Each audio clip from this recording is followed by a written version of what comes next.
My name is Helena Cruz. I'm 22 years old, and the night my family toasted my graduation was the night I quietly decided I was done being their walking wallet. I didn't even want a graduation party. I told my mom we didn't have to do anything fancy, that I'd be happy with a dinner or nothing at all. I knew how things were. Between paychecks again, as she liked to say. That phrase had become the wallpaper of our house. We're doing a party, she insisted, waving off my concerns. It's a family milestone. You only graduate once. She didn't mention that most of the family milestone would be charged to my card. The party was in our backyard.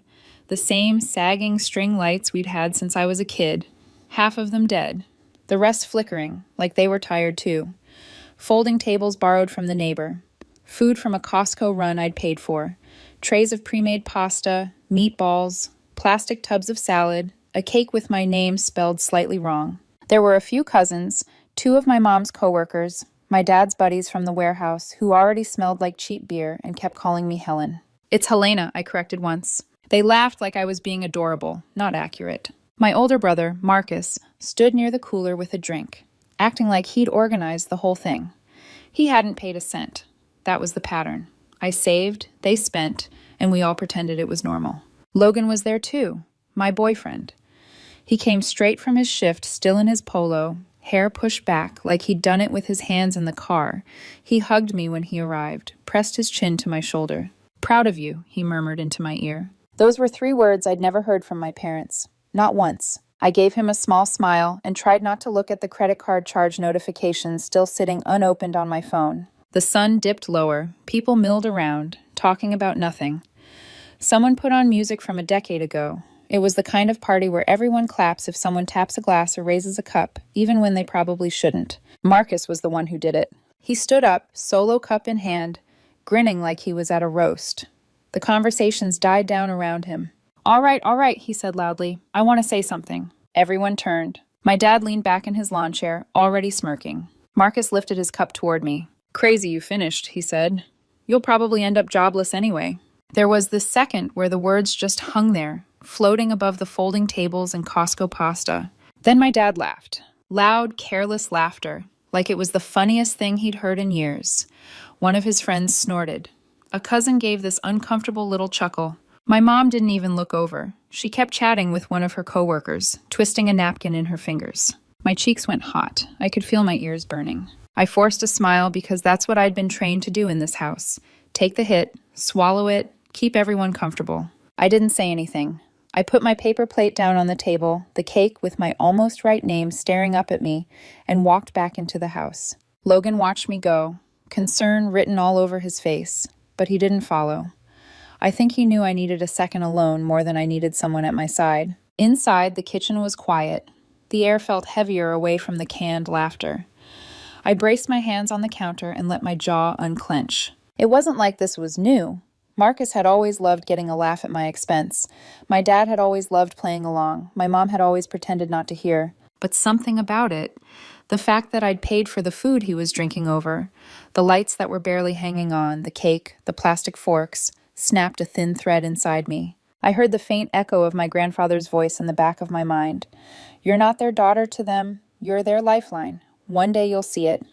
Maybe that day had just arrived. I pulled out my phone. There was a notification from the Loan Portal app sitting there like a little landmine. 3 weeks earlier, Marcus had come to me with this big dream speech about online classes, how he was finally going to fix his life, get certified, make real money, stop being a disappointment. He'd showed me a glossy image of a brand new laptop, almost $3,000, said he needed it for his coursework. He couldn't qualify for the loan himself. I just need a cosigner, he'd said. Just for the laptop. I'll handle everything else, I swear. Come on, Lena, we're family. I had watched him sink whole afternoons into online games in that same cracked armchair in the living room. I had never once seen him open anything that looked like a syllabus. But I signed anyway, because that's what I did, because I still thought helping him was my responsibility. Standing in the kitchen after that toast, I opened the app. My thumb hovered over the Remove Cosigner option for a full minute. I could hear the muffled sound of the party through the back door. My dad's booming laugh, my mom's polite voice, Marcus probably retelling his hilarious joke, my graduation party, my debt, my effort. Their punchline, I thought about all the electric bills I'd quietly paid for a year, the internet bill that auto-drafted from my account every month since I was 19, the gas money, the groceries, the late-night pharmacy runs. I thought about my mom's voice every time I dared to complain. We're between paychecks again, mija. You know how it is. I exhaled slowly. Then I tapped the button. A confirmation box popped up. Are you sure you want to remove yourself as cosigner from this loan? Yes. For the first time in a long time, I was sure about something. I hit confirm. The screen spun, then refreshed. My name disappeared from the application. I locked the phone and slipped it back into my pocket just as the back door opened. Hey, Logan said softly, stepping into the kitchen. You okay? I'm fine, I lied automatically.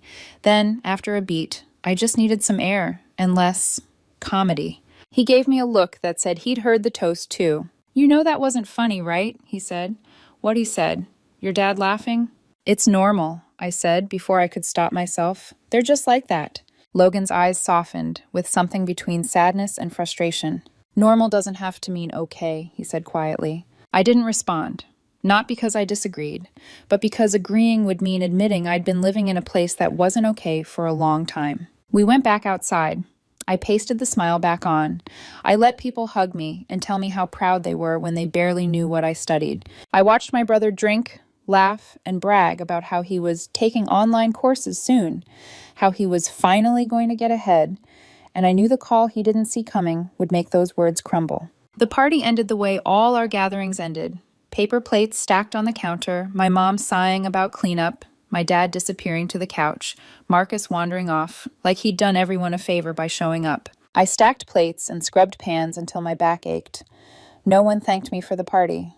No one asked how I felt about graduating. No one mentioned the toast. Later that night, lying in bed with my phone face down on the nightstand, sleep wouldn't come. I thought about the way my dad had laughed, about how my mom hadn't flinched, about how my brother had looked so smug saying I'd end up jobless when he hadn't held a job more than 3 months in his life. I thought about my grandfather again, how every Thanksgiving and Christmas he'd pull me aside and repeat the same thing. You need to get out of that house. They're not your responsibility. They're your burden. I used to think he was being dramatic, bitter, old. Now I wasn't so sure. At 9:12 a.m. the next morning, while I was scrolling through job boards on my laptop, Marcus's phone rang in the living room.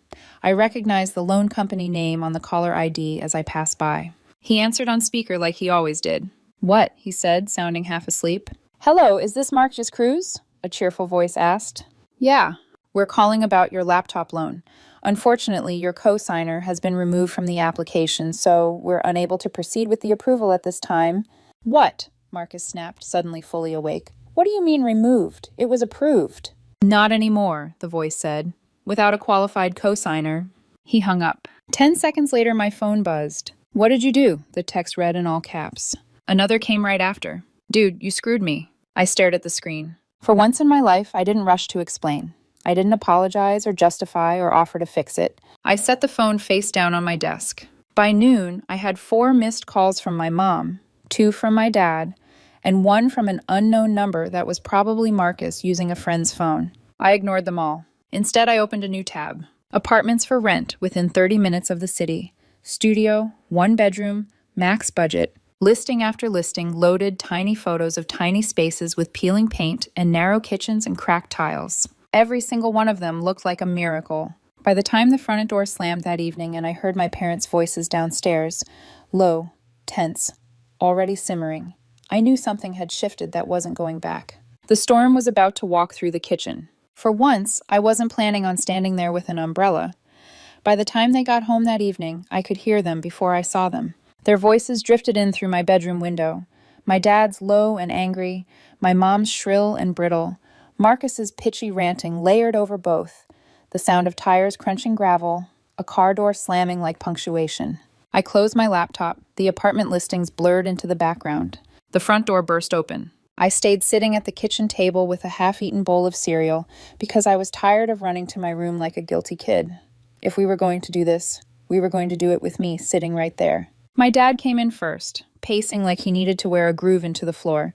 His jaw was set, his fists clenched just enough to notice.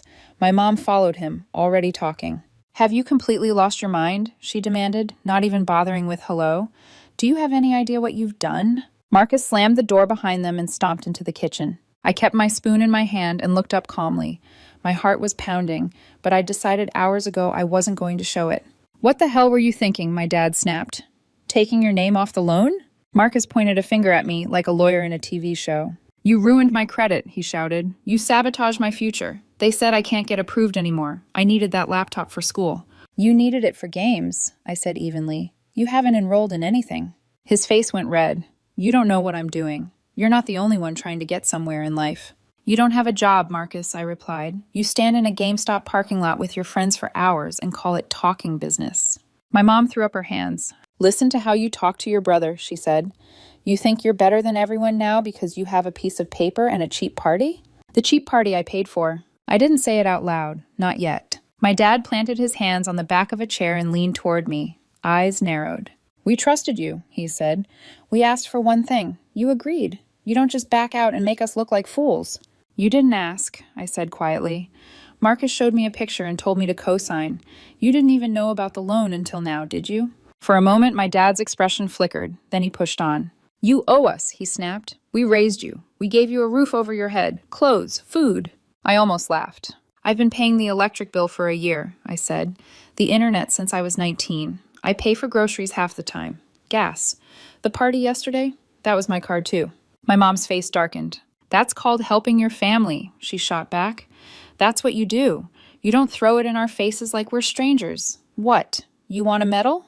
"I want boundaries," I said. My voice surprised even me. It came out steady, firm, like it belonged to someone who knew what she was worth. Marcus scoffed. "You're selfish," he snapped. "All this because of one joke. You're sabotaging my life over a toast." "Your toast was just the last straw," I said. "This has been going on for years." My mom crossed her arms, eyes sharp. "So what?" she said. "You're just not going to help your brother? You're going to let your family struggle while you run off and live some fantasy life? Newsflash, Helena, you won't make it 2 months on your own. You think money grows on trees out there?" My dad shook his head slowly, disappointment dripping from every movement. "You're ungrateful," he said. "We sacrificed for you. We kept a roof over your head, a bed for you to sleep in, food in your mouth. You think you did all this by yourself?" I set my spoon down.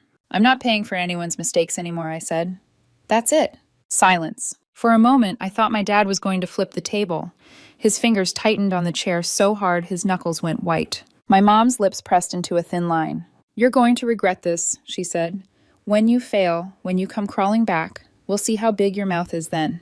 I stood up, my legs trembling only slightly. "Then I'll regret it," I said. "But I'm still not putting my name back on that loan." Marcus muttered something under his breath about me being dead to him.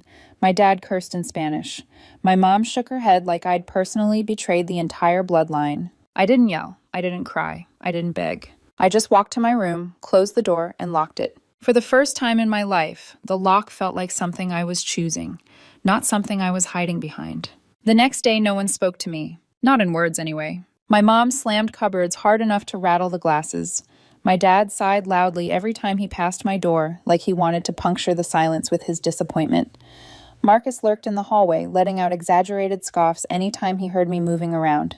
The message was clear. You're supposed to feel guilty. You're supposed to break first. I didn't. I called in sick to my part-time job at the bookstore and spent the whole day hunched over my laptop, comparing apartment listings like they were classified documents. Studio, $1,100, with utilities included. Basement 1 bedroom, $950, but partially furnished, with furniture I knew would probably smell like cigarettes. Walk up, $250, no parking. I toggled between tabs. Rent estimates, gas costs, take-home pay, grocery budgets, emergency fund. I had about $5,000 in savings, scraped together from tutoring, freelance work, and not buying anything I didn't absolutely need. The plan had always been to move out someday. Someday when I had enough. Someday when it made sense. Someday when they weren't between paychecks and needed me less. But something had snapped. The graduation party, the toast, the loan, their reaction. I couldn't pretend anymore. I wasn't their daughter, I was a resource. A wallet with legs. That afternoon, Logan texted, "How's your head? Been thinking about you." I hesitated, then called him. He picked up on the first ring.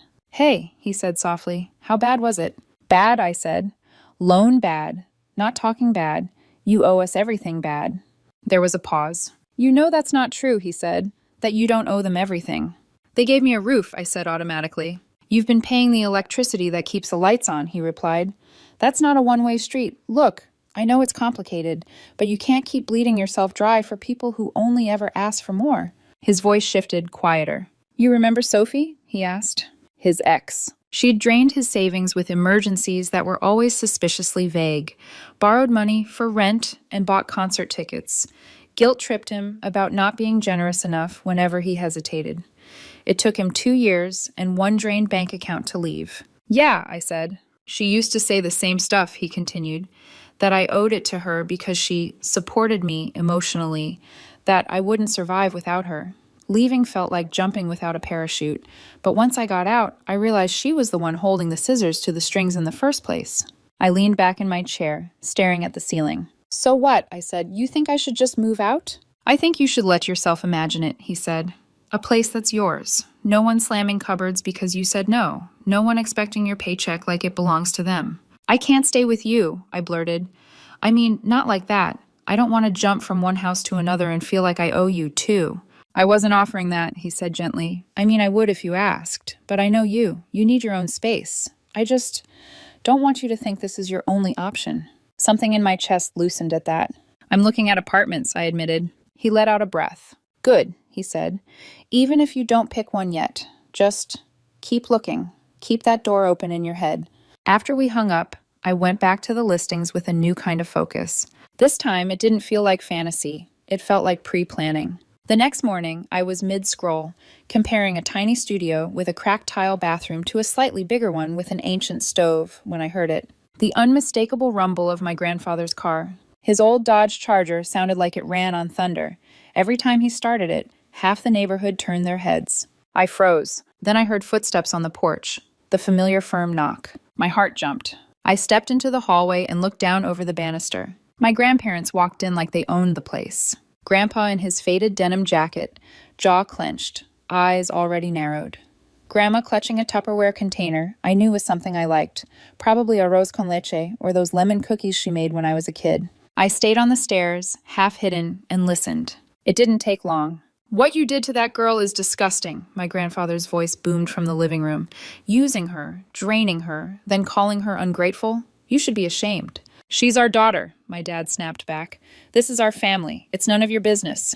When you turn your child into a bank, it becomes my business, Grandpa shot back. When you make her feel like she owes you for breathing, it becomes my business. My mom jumped in, voice sharp. She humiliated us, she said, pulling her name off that loan, making Marcus look like a fool. What kind of person does that to family? The kind that's finally waking up, my grandfather replied. I heard Marcus try to insert himself. She ruined my credit, he shouted. I needed that laptop, she promised. No, Grandpa said. She promised to help because you begged. You didn't keep your end of anything. You've been leeching off her like the rest of them. Silence. Then his voice, louder this time, slicing through the air. You've turned this house into a leech pit. That was when Grandma looked up and saw me on the stairs. Her expression softened. She gave me a small nod, like there you are. You ready? She asked. I swallowed and nodded back. I walked down the stairs, heart thudding, every step feeling like it might crack the floor open beneath me. Grandpa turned and looked at me. His face softened too. He reached into his jacket and pulled out an envelope. He didn't explain, just pressed it into my hand. My dad's head snapped toward us. What's that? He demanded. None of your business, Grandpa said without looking at him. I opened it. $8,000 in cash, neatly stacked, wrapped in a rubber band. The room went dead silent. My dad stared like he'd just watched someone hand me a bomb. My mom took a step forward, eyes wide. Why are you giving that to her? She demanded. Grandpa didn't even spare her a glance. You use that to get out, he said to me. The sooner the better. Marcus's mouth dropped open. This is bullshit, he shouted. I asked you for money to fix my car and you said no. You said there wasn't any. Now you're just handing her $8,000? Because you'd waste it, Grandma said calmly, stepping between us. We're not funding your games and half-baked schemes. We're giving it to Helena because she needs it. And because, Grandpa added, turning to look at my parents, she's the only one worth a damn in this house. That was the match. My dad exploded. You have some nerve, he shouted, coming into my house, calling us leeches, playing favorites. You did that to yourselves, Grandpa cut in. You had decades to do right by her. All you did was take. My mom started bringing up every time they hadn't gotten help. The mortgage scare, the car repairs, the hospital bill from years ago. Old grievances dragged out and waved around like a shield. Grandma didn't raise her voice once. "We didn't give you money," she said, "because every dollar we gave you disappeared with nothing to show for it. We're giving this to Helena because she'll use it to build a life instead of dig a deeper hole." The room erupted into overlapping shouts. Finger-pointing, accusations, curses, years of resentment, finally having their messy parade. I stood in the middle of it, envelope in my hands, and felt detached. Like I was watching someone else's family crack apart. I turned and walked back upstairs. Closed my door. Sat on my bed with $8,000 in my lap. For the first time in years, I felt something I hadn't let myself feel fully. Not anger, not guilt. Possibility. I pulled my laptop toward me, clicked back to the apartment listings, and this time when I scrolled, it didn't feel like looking at a fantasy. It felt like making a plan. The next 2 days felt like stepping through the opening in a fence I didn't realize I'd been staring at my whole life. I wasn't free yet, but I could see the exit. I became obsessed with apartment hunting. It wasn't scrolling anymore. It was strategy. I had spreadsheets, notes, comparisons, rent, utilities, commute, neighborhood safety. It felt like studying for an exam no one else knew existed. By the second afternoon, I found it. A tiny one-bedroom 20 minutes away. Old brick building, slanted roof, crooked mailboxes, but the pictures showed sunlight pooling across a wood floor and a window big enough to see a sliver of sky. Rent, $1,200. With my savings, I could cover the deposit and scrape through the first few months. Tight, but real. I toured it alone the next morning, stepping into the empty space and exhaling without even meaning to. It smelled like paint and freedom. I signed the lease that afternoon. When I drove home, envelope still in my glove compartment, my hands were shaking. Not from fear, from something sharper. Momentum. I walked into the house carrying the lease packet. My dad was at the kitchen table, my mom chopping vegetables, Marcus lying on the couch scrolling through his phone. They all looked up when I entered. "I found an apartment," I said. My mom's knife froze mid-slice. "What?" she said flatly. "I'm moving out," I repeated, "this week." For a moment, no one spoke. Then the explosion hit. "You're being reckless," my dad snapped, standing so fast his chair scraped the floor. "You don't have the money for this." "You're abandoning your family," my mom said, voice brittle and sharp. "After everything we've done for you." "You won't last 2 months," Marcus added. "Guarantee it. You think the world cares about you? You think rent is fun?" I didn't back down. "I'm leaving," I said again. "I've already signed." My mom slammed the knife down. "Well," she said, "I hope you starve then." My dad shook his head at me with this dramatic disappointment, like I'd insulted the entire bloodline. "You're making a mistake," he said. "You'll regret this." I didn't respond. I walked to my room, closed the door, and finally let myself smile. Packing wasn't emotionally difficult, it was physically difficult, because almost nothing that belonged to me was actually in my room. My life had been absorbed by the house. The mini fridge I bought for myself, sitting in the garage filled with my dad's beer, my desk chair, in Marcus's room. He'd taken it when his broke, didn't ask, never returned it. My phone charger, permanently plugged into the outlet behind the couch. My mom said it was everyone's now. My noise-canceling headphones, buried in my mom's laundry basket under a pile of unmatched socks. Every drawer I opened was missing something. Every corner of the house had a piece of me stuck in it. It wasn't shared space, it was claimed space. I spent the night pulling my belongings out like I was rescuing them from quicksand. The next morning, the retaliation began. The power in my room mysteriously went out. Just my room. I checked the fuse box. One flipped switch. The only switch in the whole panel. I flipped it back. Hum of electricity. Not a mistake. I didn't bother confronting anyone. It would have turned into another performance about how dramatic I was. An hour later, trash showed up outside my door. Empty soda cans, crumpled fast food bags, an old receipt stuck to a greasy napkin. I cleaned it up and kept packing. The following day, I tried doing laundry. My mom, accidentally, filled both machines and claimed she didn't know I needed them, then said she would get to it eventually. I ended up doing laundry at Logan's. He didn't ask questions at first. He just watched quietly as I loaded clothes into his machine, jaw tight. "You okay?" he asked eventually. "Just games," I said. "They're playing games." "Then don't play back," he said gently. "Just get out." He didn't offer for me to move in. I could see in his eyes he wanted to, but he knew me better than that. He knew I needed a place that didn't belong to anyone but me. That night, I came home and found Marcus blasting his speakers at full volume, music shaking the walls. When I walked past, he smirked at me with a look that said, "I own this hallway." I kept walking. He locked the bathroom door behind him when he saw me coming, took a 40-minute shower. I kept packing. Dinner became another battlefield. They talked around me, but never to me. My brother made jokes about people who can't handle adulting. My mom tossed around lines like, "Some people think they're too good for the family that raised them." My dad just gave me this slow head shake every time I looked up, as if I'd already failed before I even moved out. But still, I packed. Every night, another box labeled. Every night, another corner of freedom carved out. I found a cheap storage unit for things that wouldn't fit in my new place right away.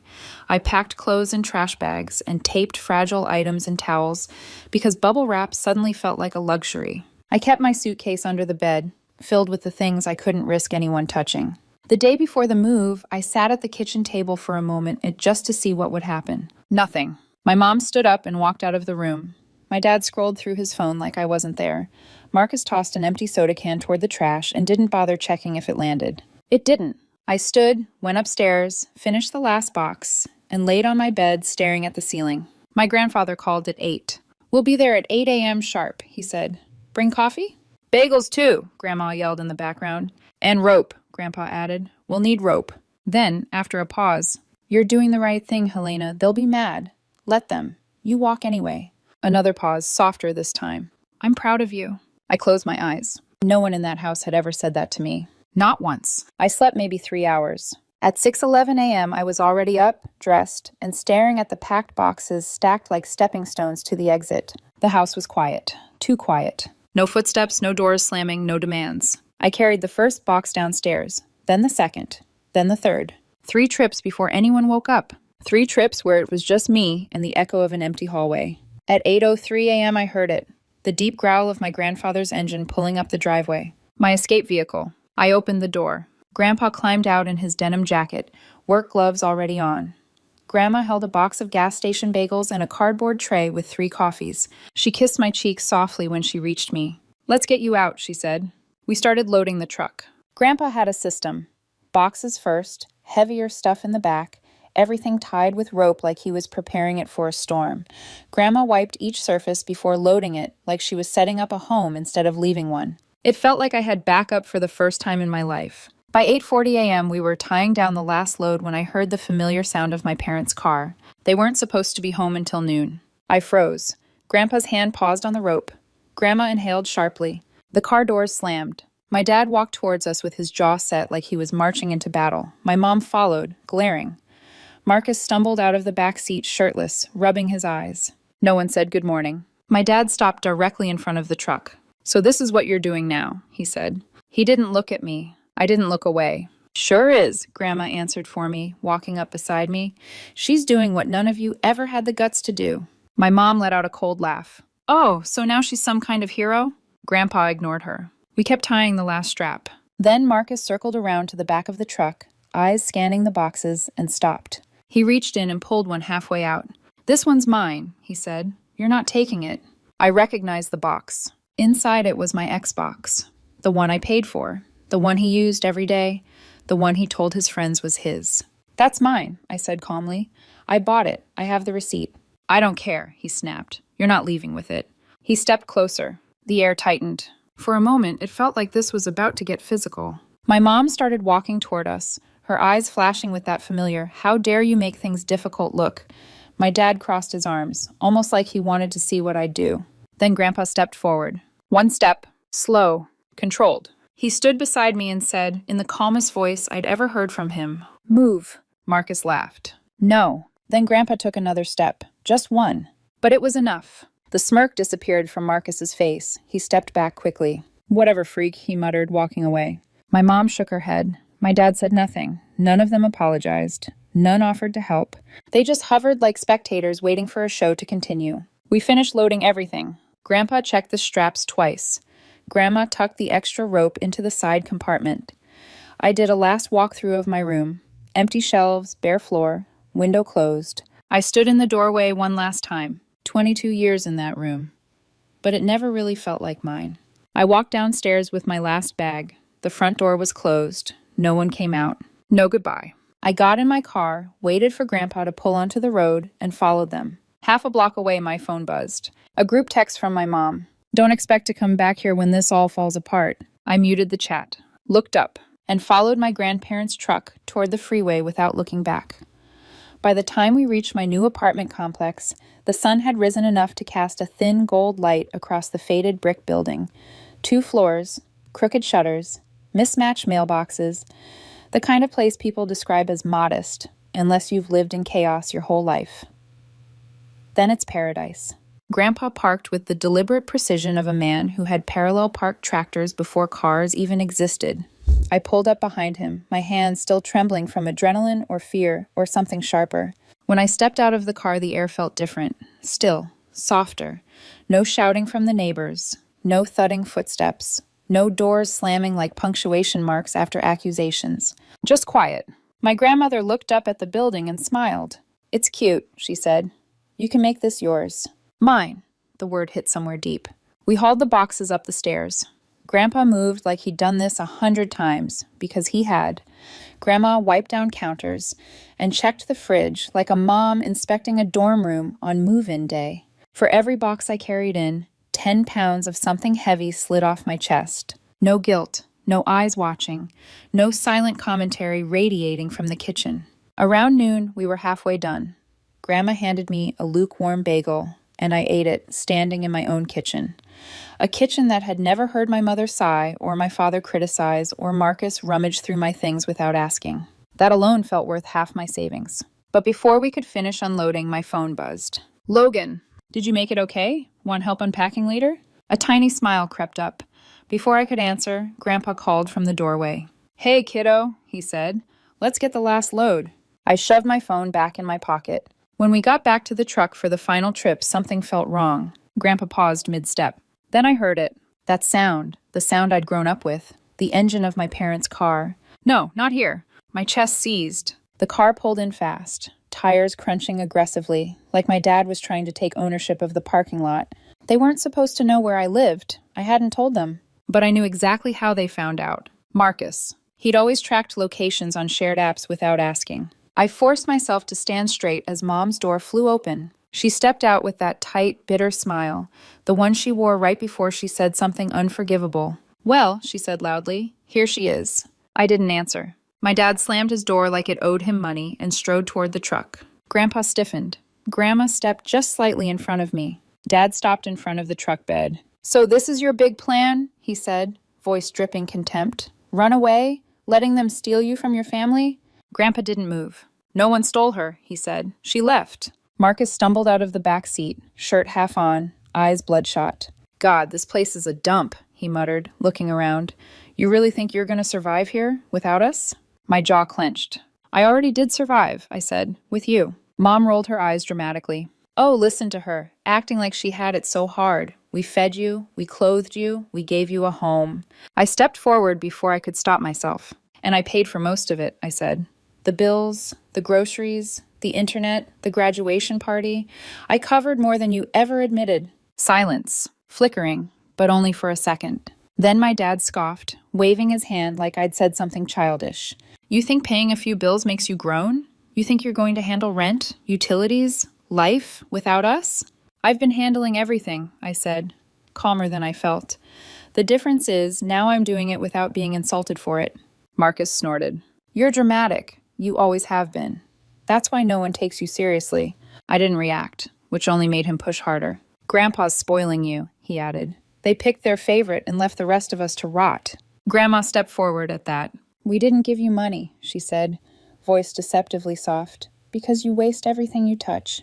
Marcus's jaw dropped. "And we gave it to Helena because she needed it," she continued, "and because she's the only one worth a damn in this family." Mom whipped around. "How dare you?" "How dare you?" Grandma snapped back, the softness vanishing. "How dare you treat her like a servant, like a source of income? You didn't raise her. She raised all of you." The parking lot went quiet. A bird chirped somewhere. Cars passed on the distant road. The world kept moving while my family stood frozen in their own anger. Dad took one hard step forward. "You're abandoning us," he said, "and don't come crawling back when it all falls apart." I won't, I said. His face hardened. Ungrateful, he said. That's all you are. Something inside me finally snapped. Not in anger, but in clarity. I'm not ungrateful, I said. I'm done being used. Marcus scoffed again, walking around to the back of the truck. And then he did it again. He grabbed a box. Not just any box, one of my boxes. This one's mine, he said. You're not taking it. I recognized the handwriting on the label. My handwriting. Desk stuff. Inside, my headset, notebooks, laptop stand, things I bought. Things he'd borrowed without asking. Things he thought he was entitled to because everything in that house became shared. No, I said, put it back. Marcus held the box tighter. What are you going to do? He taunted. Hit me? Like that old man over there? Before I could speak, Grandpa stepped forward again. Slow, measured, steel in the shape of a man. Put the box back, he said. Marcus smirked. No, another step, just one. But Marcus felt it. He backed up so fast he almost tripped. Whatever, he muttered, dropping the box back into the truck bed. Take your stupid stuff. See if I care. Grandpa didn't look away until Marcus retreated fully. Mom grabbed Marcus's arm. Dad barked something under his breath. None of them helped. None apologized. None acknowledged that they were standing in the parking lot of my new life, trying to claw their way inside. I looked at them, really looked. My dad's anger masquerading as authority, my mom's bitterness dressed as concern, Marcus's entitlement masquerading as injury. And for the first time, I felt nothing tying me to them. Not fear, not guilt, not hope. Just distance. Grandpa turned to me. You ready? He asked. I nodded. We unloaded the last boxes in silence. My parents didn't offer to help, didn't attempt a goodbye, didn't even pretend. When they finally got back into their car, Dad called out the window. You'll come running back, just wait. I didn't answer. Their car pulled out of the lot. Tires squealed like they were trying to leave marks on the ground, like claiming territory. They disappeared around the corner. The air felt cleaner after they left. Lighter. Grandma squeezed my arm. They'll get over it, she said. I won't, I replied, and I meant it. After they left, everything moved faster. Boxes in the kitchen, clothes in the closet, bed frame set up, Grandpa hammering nails like each one was pinning my new life in place. Grandma rearranging pantry items as if she'd known this kitchen forever. Logan showed up half an hour later, slightly out of breath. Hey, he said, stepping through the doorway. Just wanted to... He stopped, looked around at the boxes, the open windows, the sunlight, me. A slow smile spread across his face. You did it, he said. His voice cracked just slightly, not with sadness, but with relief. I did, I said. We finished unpacking while Grandpa lectured Logan about proper shelving anchors, and Grandma made everyone chamomile tea in mugs she found in one of my kitchen boxes. When evening came, my grandparents hugged me tight. We'll come by next weekend, Grandma said, patting my cheek. Bring you a real table. And a microwave, Grandpa added. I laughed. I don't need a microwave. You need a microwave, they said in unison. They left. Logan stayed. He didn't ask if I wanted him to. He didn't assume. He just lingered in the doorway, hands in pockets. I'm proud of you, he said softly. My throat tightened. He didn't reach for me, didn't try to play savior, didn't fill the silence with promises. He just let the moment sit. And for the first night in my entire life, I slept without tension coiled inside me. No slamming doors, no yelling, no footsteps, no guilt. Just quiet. The kind that doesn't feel empty. The kind that feels earned. After my grandparents left, and Logan finally went home for the night, I stood in the center of my new living room, though living room was generous. It was one open space with a window and a heater that made faint clicking noises. My mattress lay rolled up by the wall, and a cardboard box was doing its best impression of a coffee table. But God, it was mine. I'd never had silence that felt like a blessing.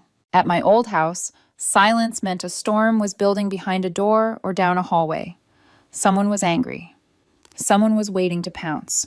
Someone was preparing an accusation disguised as conversation. Here, silence meant peace. I spread out my blankets, climbed onto the floor mattress, and stared at the ceiling. Not because I was anxious, but because I could, because nothing else demanded my attention. I didn't dream about escaping, I dreamed about what's next. The next morning, sunlight crept across my new floor like it was testing the place out, curious.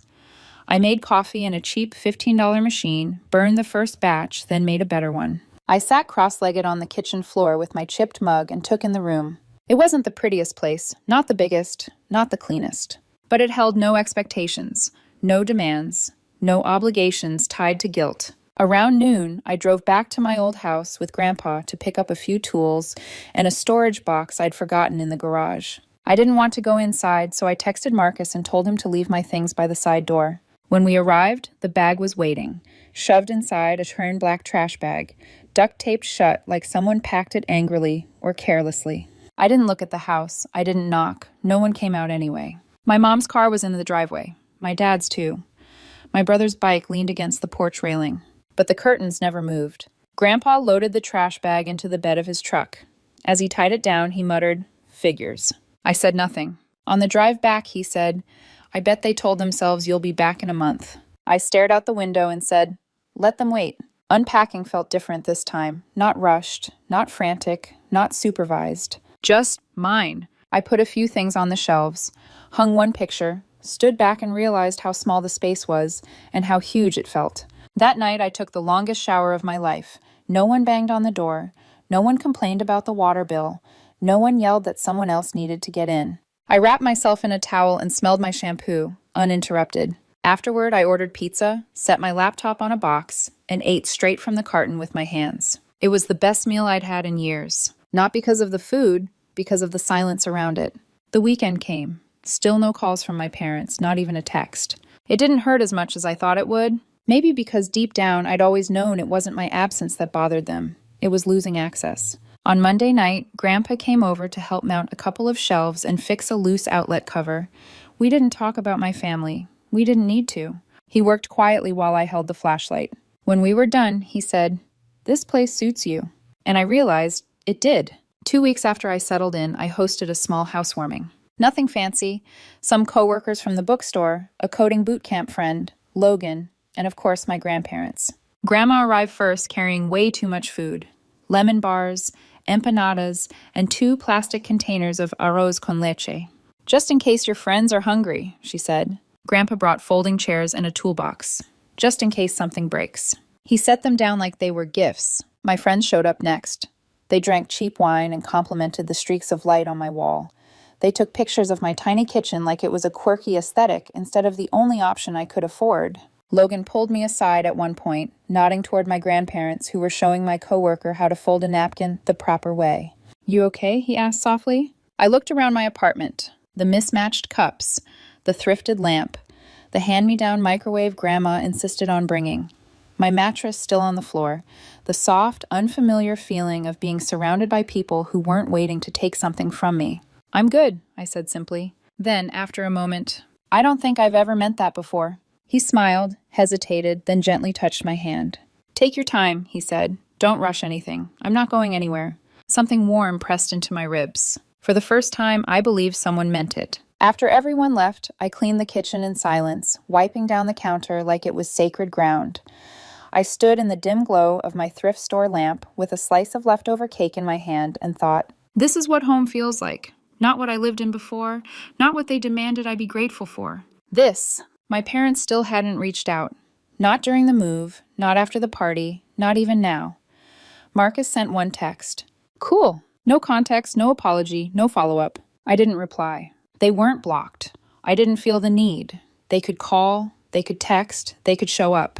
But they would never get inside this place. Not emotionally, not physically. That door was closed. And I wasn't the one who closed it. They slammed it shut long before I walked out. I just finally stopped knocking. Some mornings, I walked to the coffee shop down the block and watched families talking and laughing. The kind of family I never had.